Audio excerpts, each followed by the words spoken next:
жобада отырмын ғой, сол үшін ғана тек қана демалыс күндеріне ғана кездесу ұйымдастыра аламын деген сияқты ше. Балса ханым айтып отқан нәрсесі де дұрыс деп ойлаймын да, өйткені барлығымыз да жобада отырмыз, және де жобадан шыққаннан кейін біздің уақытымыз бар түнге шейін. Сол уақыт аралығында біздің жігіттер де қыздар да кездесу ұйымдастырып үлгеріп жатыр да, ол сенің жауапкершілігіңді басқа нәрсеге аудара салған дұрыс емес деп ойлаймын да. Сен өзің просто желаниең болмаған деп ойлаймын да. Өйткені мысалы біз 6:30-7-те шыққаннан кейін ары қарай 1 сағатқа бір кофе ішуге немесе шай ішуге шақыруға болады ғой.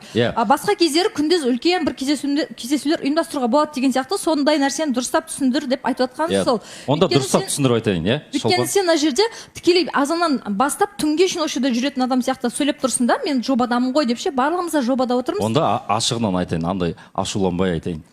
Ашығынан айтқанда мынандай да. Кеше тыңдасаңыздар, кеше келген үміткер қызбен екінші кездесу туралы айттық.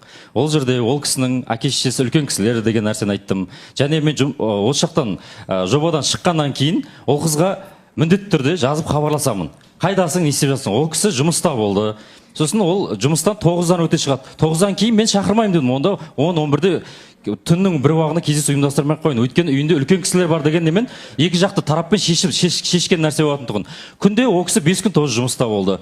Мен де ол жақта болғандықтан, сондықтан мен мазасын алған жоқпын. Сондықтан біз екеуі келісіп, сенбі жексенбі күннің бір уақытын таңдаған болатынбыз да.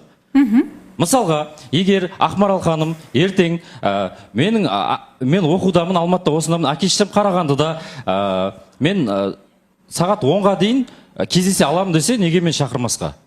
Уақытымыз келісіп тұрса. Балбек, жаңа неге саған қарай бұндай әңгіме... Жоқ, осыны айта салайыншы деген ма? Балбек, қарашы, сен жаңа өзіңнің осы жерде жаңадан келіп отқан үміткерге бүйтіп айтып отырсың да, мен сенбі жексенбі ғана кездесе аламын деп айтып отырсың да сен қазір. Содан кейін саған осындай сұрақтар қойылып жатыр. Негізінде халықты алдай алмайсың, негізі ше. Сен жаңа көріп отырсың ба, желініп отырсың ғой, халықты алдай алмайсың. Алдыңғысында сенің шынымен қызығушылығың болмады ма?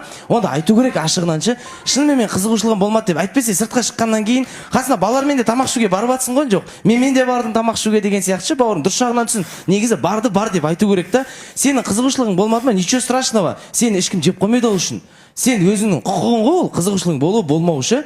Жоқ болма, жарайды, жоқ болған жоқ. Ары қарай құлшынысың болған жоқ та сен кездесу кезін айтшы. Осыда мүмкін саған үміткер ұнап қалып, аптасына шынымен 7 күн кездесу жасайтын шығарсың. Ашық сөйле, сол кезде ешқай жерде желінбейсің.